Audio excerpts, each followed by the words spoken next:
Aqui na TV Justiça você confere os destaques da semana entre os julgamentos do plenário do Supremo Tribunal Federal. É o Plenárias que está começando.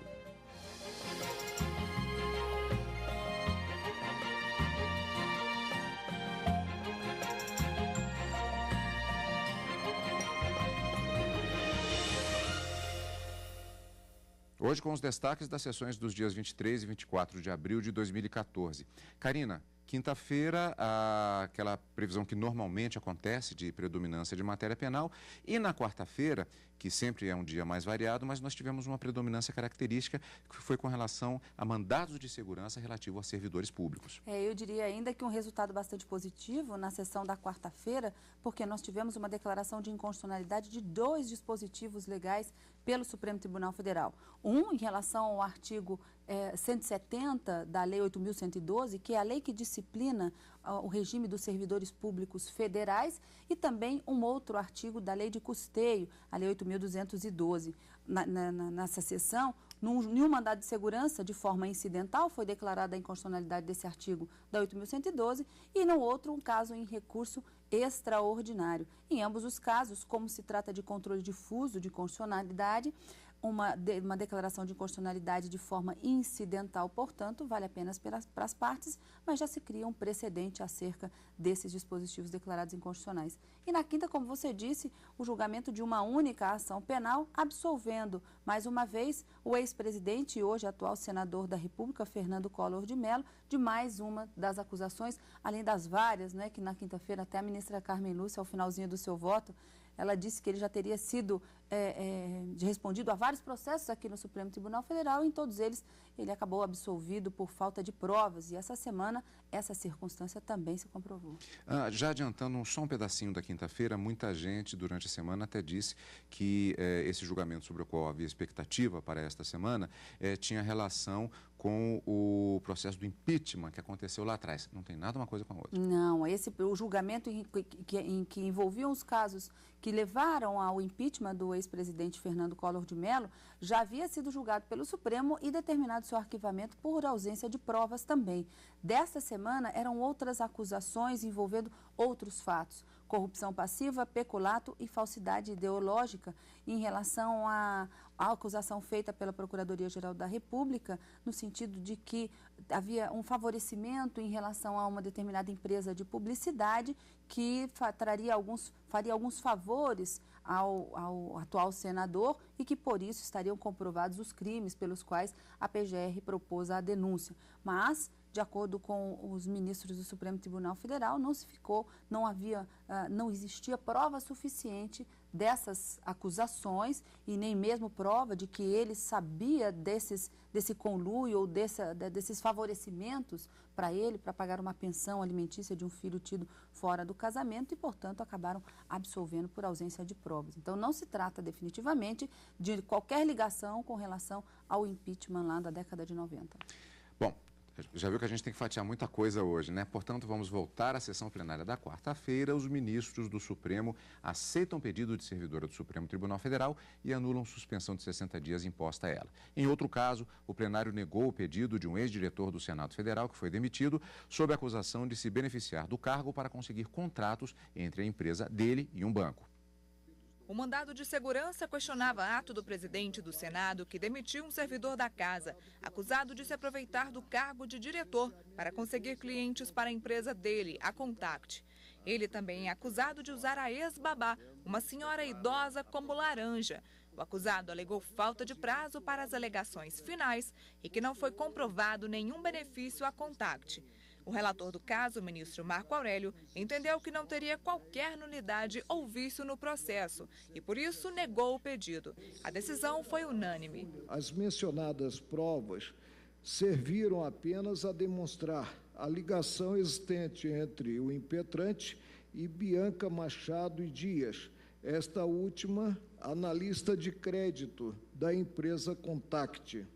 A relação entre ambos, antes peremptoriamente negada pelo impetrante, consoante declaração estampada à Folha 400, quando afirmou conhecer o nome da senhora Bianca pela reportagem publicada na revista Época, é mais uma robusta revelação de que se valeu do cargo público visando oferir ganhos particulares.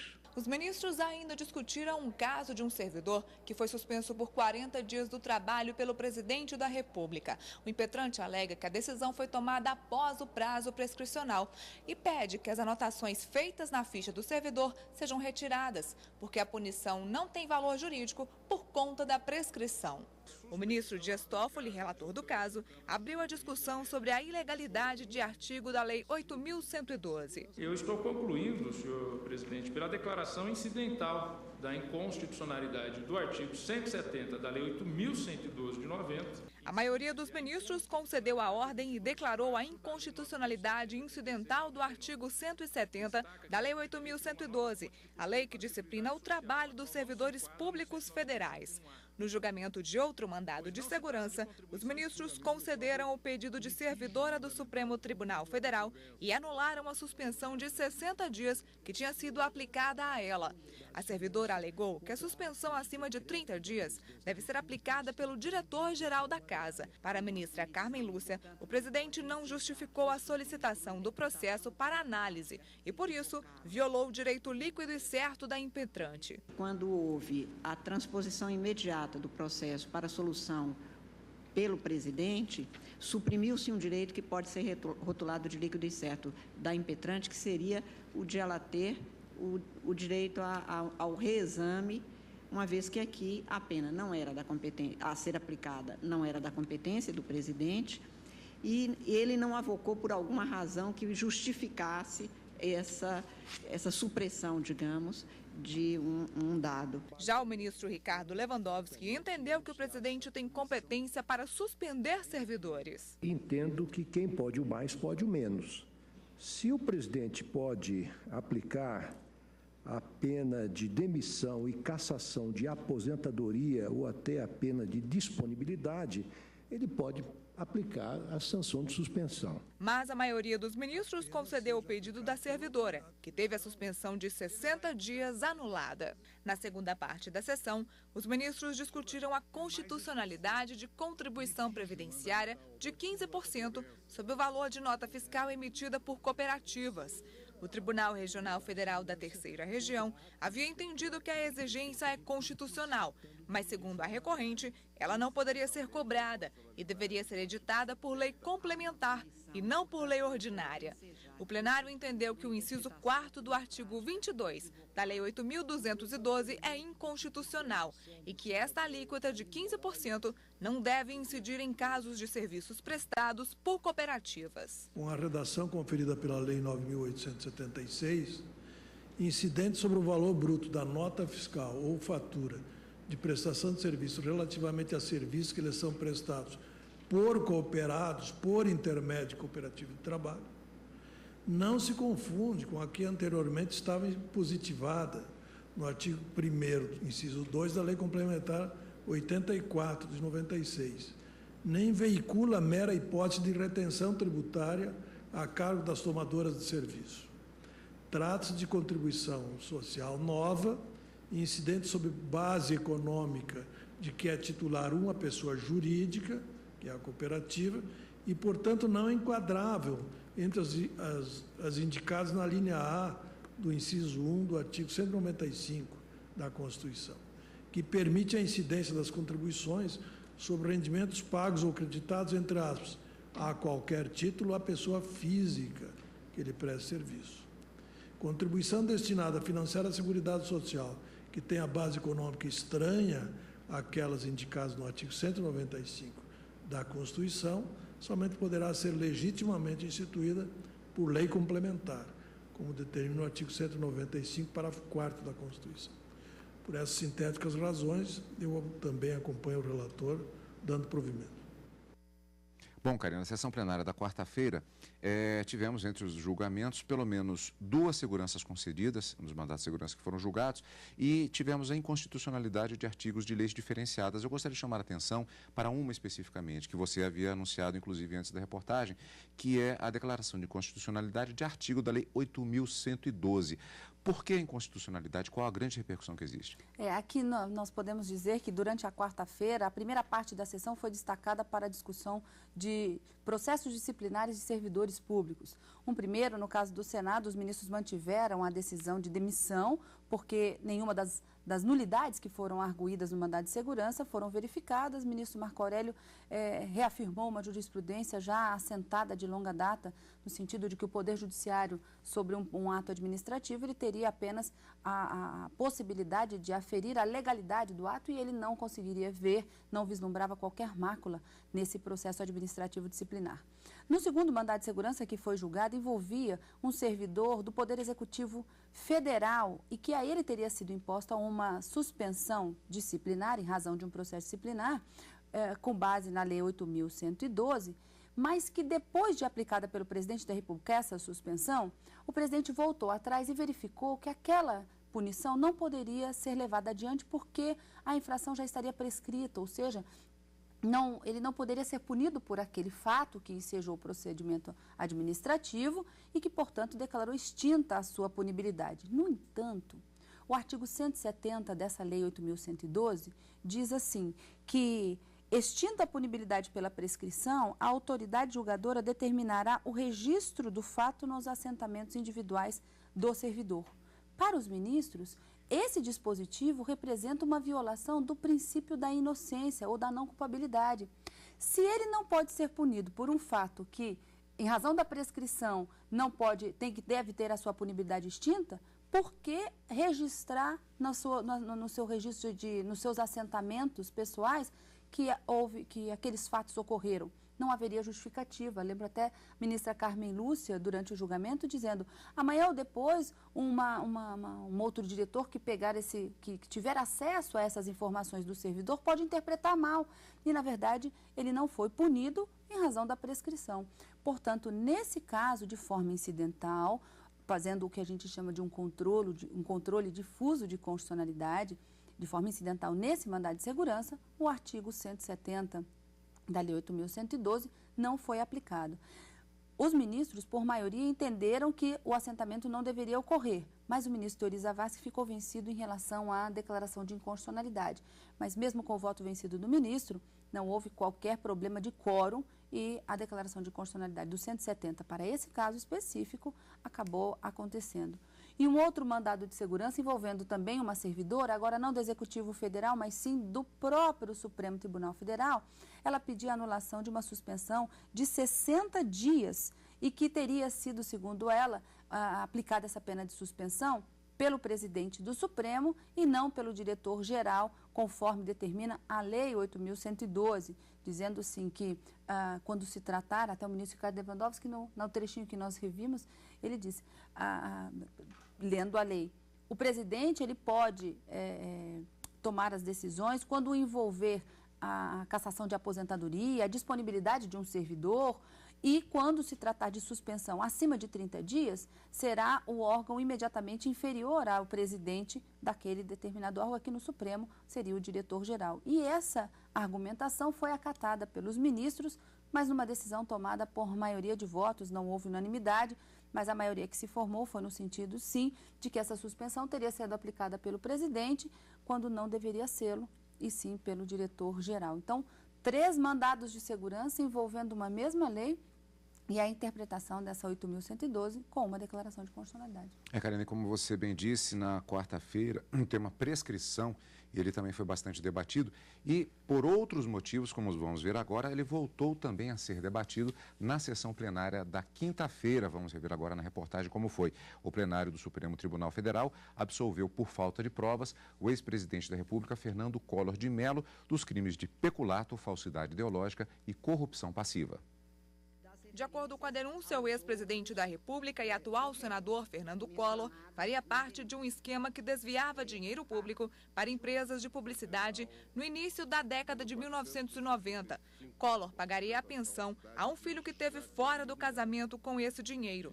No início do seu voto, a relatora Carmen Lúcia mencionou que os crimes de falsidade e corrupção já estariam prescritos, mas por conta da importância deles para o entendimento do caso, ela decidiu julgar o mérito de todos os crimes. Ela absolveu o ex-presidente por falta de provas. Quanto à autoria do réu, a meu ver, inexistem nos autos provas e indícios do denunciado, o que impossibilita a condenação pleiteada. Os depoimentos prestados na fase policial são indícios frágeis, principalmente porque não havia contraditório. Estou citando, neste sentido, o artigo 155 do Código de Processo Penal, que estabelece não ser possível a condenação com base em elementos informativos colhidos exclusivamente na investigação.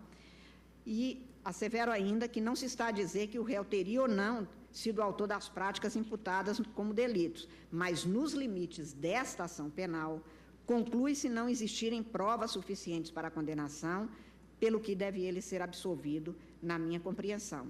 Para a condenação requerida, teria sido imprescindível a demonstração cabal da certeza dos fatos e de sua autoria. Dúvida a respeito impõe o reconhecimento judicial de não culpabilidade do réu. Indícios, mesmo que considerados fortes, como alegados pelo Ministério Público, e que não são, conforme procurei demonstrar, não sustentam decreto condenatório. Sopesadas as provas carreadas, tem-se, portanto, que a versão do Ministério Público, a meu ver, não merece guarida à míngua de substrato probatório e jurídico razoável, donde a inarredável conclusão de que a versão apresentada revela contornos de conjectura insuficiente para a condenação, porque no processo penal, tudo que oferece duas vertentes lógicas não permite ao magistrado concluir apenas em elucubrações em prejuízo do acusado. O interesse do Estado e seu dever é julgar, não condenar necessariamente, propiciar um julgamento justo para que se tenha justiça no caso concreto e não uma resposta ao anseio de vingança que eventualmente possa persistir. Há de se observarem os princípios da ampla defesa, do contraditório, para, ao final, prover de modo adequado, segundo o direito e pelos elementos comprovados no caso concreto, a jurisdição. A absolvição ou condenação do réu haverão de ser fruto de prova induvidosa. Na espécie, o conjunto probatório não se dota de fundamento suficiente para a condenação do acusado. Para a condenação, exige-se certeza, não basta a probabilidade. Este mesmo réu foi sujeito de 14 inquéritos neste Supremo Tribunal Federal, 8 petições criminais, 4 ações penais e mais de 2 dúzias de habeas corpus, chamando a atenção para a ação penal 307, os inquéritos 1030 e 1207, por se tratarem de crimes contra a administração pública, e não foi condenado em nenhuma delas por ausência de provas. A relatora foi acompanhada pela maioria dos ministros. Para os ministros Teori Zavascki, Joaquim Barbosa e Rosa Weber, com base na jurisprudência do STF, os crimes prescritos não deveriam fazer parte do julgamento e deveria ser declarada a extinção da punibilidade antes do início do julgamento. São 3 os delitos objeto da acusação. Em relação a 2 deles, há prescrição em abstrato. O do artigo 299, que é o crime de falsidade, a pena prevista é de 1 a 5 anos. A denúncia foi recebida no ano 2000, de modo que está prescrito. Também está prescrito o crime do artigo 317, de corrupção. Embora hoje, a partir da Lei 10.763, de 2003, hoje a pena seja de 2 a 12 anos para esse delito, à época dos fatos, a lei previa a pena máxima de 8 anos, 1 a 8 anos. De modo que, em relação a esses 2 delitos, há prescrição em abstrato. Eu vou pedir licença para discordar dos colegas em relação ao exame de mérito desses 2 delitos. Prefiro manter-me fiel à jurisprudência do Supremo Tribunal Federal, que é muito antiga. Quando votei os 10º embargos infringentes na ação penal 470, eu tive a oportunidade de referir que o tribunal, com precedentes que vão desde 1896, consagrou a tese de que, verificada a prescrição em abstrato, fica prejudicada, é dever de qualquer tribunal, de qualquer juiz, decretar a extinção da punibilidade. Pode-se dizer que beneficia o réu uma sentença absolutória, mas uma sentença absolutória supõe um julgamento. E quem não pode condenar, porque se há prescrição em abstrato não se pode condenar, quem não pode condenar não pode absolver. Essas questões têm que ficar, a meu juízo, até para a segurança do cidadão, para que dos próprios tribunais, né, muito bem definidas. Mas, então, pedindo vênia a todos que compreenderam de forma e compreendem de forma diversa, eu fico na minha posição tradicional e me sinto cada vez mais jurássica, acompanhando a centenária jurisprudência da Corte e aqui, no caso especificamente, o eminente ministro Theory. Sempre entendi que prescrição, né, e no caso pela pena em abstrato, tem um caráter prejudicial, de prejudicialidade e não avanço para o exame do mérito. Se havia um impedimento ao exame do mérito pela ocorrência da prescrição datada já de quase 2 anos, não vejo como o tribunal possa oscilar e escolher julgar o mérito. Isso traz, na verdade, uma insegurança. Isso traz uma insegurança. Eu duvido que algum réu que possa ter uma decisão pelo reconhecimento da extinção da punibilidade 3 anos antes, prefira aguardar um julgamento, a alha de um julgamento. Bom, Karina, essa questão da prescrição ela foi bastante discutida. Não foi a tese vencedora, no caso o resultado foi a absolvição. É uma questão que provavelmente vai voltar ao plenário do Supremo para debate pelos posicionamentos que nós vimos justamente nesse julgamento. E aí hoje houve até uma expressão utilizada pelo ministro Theory Zavascki, não só por ele, mas que nós vimos na reportagem, que é a prescrição em abstrato. Do que se trata isso? Que discussão foi essa, Karina? Aqui, já a ministra Carmen Lúcia, logo no início do julgamento, do voto dela, ela disse que a prescrição em relação a 2 dos 3 crimes que Fernando Collor estava sendo acusado estariam prescritos já desde a primeira instância, porque o processo vem ao Supremo Tribunal Federal quando, então, ele é diplomado senador da República e, por isso, tramitaria aqui no Supremo Tribunal Federal em razão da prerrogativa de foro, em razão da função que ele exerce hoje. E que essa prescrição não teria sido declarada lá, mas que no julgamento, depois de iniciado o julgamento, condenando-se ou absolvendo, se houvesse uma condenação, a ministra se manifestaria sobre a prescrição. Ela começa o seu voto nesse sentido. E depois do voto, na tomada dos demais ministros para votar sobre essa acusação, e que a ministra Carmen Lúcia teria absolvido nos 3 casos, tanto em relação à corrupção passiva quanto em relação ao peculato e à falsidade ideológica, o ministro Theory Zavascki abre a divergência, entendendo justamente que se 2 crimes já estariam reconhecidamente prescritos, ou seja, o Estado não poderia puni-los em razão do decurso do tempo. No Código Penal, nós temos um determinado artigo no Código Penal que diz, a depender da pena máxima, não é, que a pessoa pode vir a ser condenada, o Estado tem um lapso temporal que o Estado pode puni-la efetivamente e sentenciar, quando então se interrompe esse cálculo da prescrição e começa do zero de novo.